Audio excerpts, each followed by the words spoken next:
이번에는 현지 연결해서 생생한 뉴욕 분위기 전해 듣도록 하겠습니다.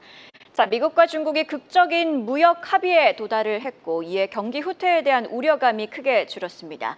두 나라 사이의 첫 협상 결과가 미국 경제, 시장에는 어떤 의미가 있는지 짚어보도록 할 텐데요. 김종학 특파원 정리해 주시죠. 네, 이번 합의로 인해 지난달만 해도 경기 침체 확률을 평균 45%까지 제시했었던 월스트리트의 전망이 무색해졌습니다. 미국과 중국의 협상 대표단이 첫 대면 협상에서 예상을 깨고 합의안을 도출한 데다가 지정학적인 긴장까지 한꺼번에 풀리면서 시장이 안도 랠리를 펼쳤습니다. 트럼프 대통령은 오늘 회담 성과를 발표하는 자리에서 중국과의 관계를 재설정하게 됐다면서 이번 주말 시진핑 중국 국가주석과 통화할 예정이라고 말을 했습니다. 전면 시장 개방을 위한 추가 협의와 문서화까지는 남은 절차가 아직 훨씬 많이 남아있지만 중국의 태도 변화를 이끌어냈다라는 것에 트럼프 대통령은 의미를 두고 있습니다.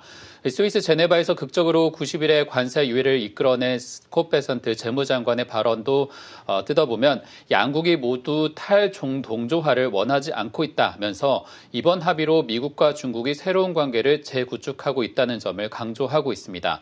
특히 중국의 허리펑 부총리가 매우 숙련된 협상가이면서 협상장에서 전혀 불안함을 안겨주지 않았다라는 점에서 양측이 매우 진지하게 이번 협상에 임했다는 점도 전하고 있습니다. 중국과의 장기적이면서 지속가능한 무역협정을 구축하는 이른바 제네바 메커니즘을 마련한 것에 의미를 두고 있기도 합니다. 이번 관세율 인하로 중국산은 30%의 관세를 적용받게 되지만 트럼프 1기 당시 관세율을 적용하면 실효세율은 알려진 것보다는 높습니다. UBS 이코노미스트 팀의 분석으로는 90일간 관세 유예를 통해 실제 부담하게 되는 중국산 제품의 관세는 약 35% 정도인데 이 정도 관세라면 성장률은 최대 0.4%포인트까지 회복을 기대할 만하다라는 전망이 나옵니다. 옥스퍼드 이코노믹스는 올해 미국의 연간 국내 총생산 성장률이 이번 협상으로 인해서 0.1%포인트 높은 1.3%까지 도달할 수 있다는 전망도 내놓고 있습니다. 이와 관련해서 규제 완화와 불확실성 감소로 인해서 경기에 긍정적인 영향을 받을 수 있다라는 겁니다. 하지만 모두가 긍정적으로 보는 것만은 아닙니다. 캐피탈 이코노믹스의 전망을 보면 실효세율은 100%보다는 여전히 낮지만 40%에 가까운 수준이고 두 나라 사이의 교역 감소는 불가피한 상황이라고 우려를 내놓고 있습니다.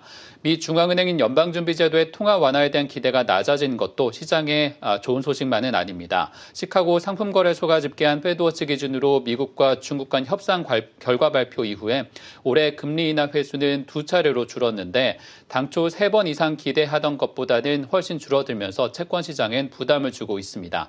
이런 가운데 미 재무부는 관세 수입액이 지난 4월에 사상 최대인 163억 달러를 기록했다고 밝혔습니다. 상호 관세 부과로 인해서 직접적으로 1년 사이에 2배나 늘어난 규모를 밝힌 겁니다.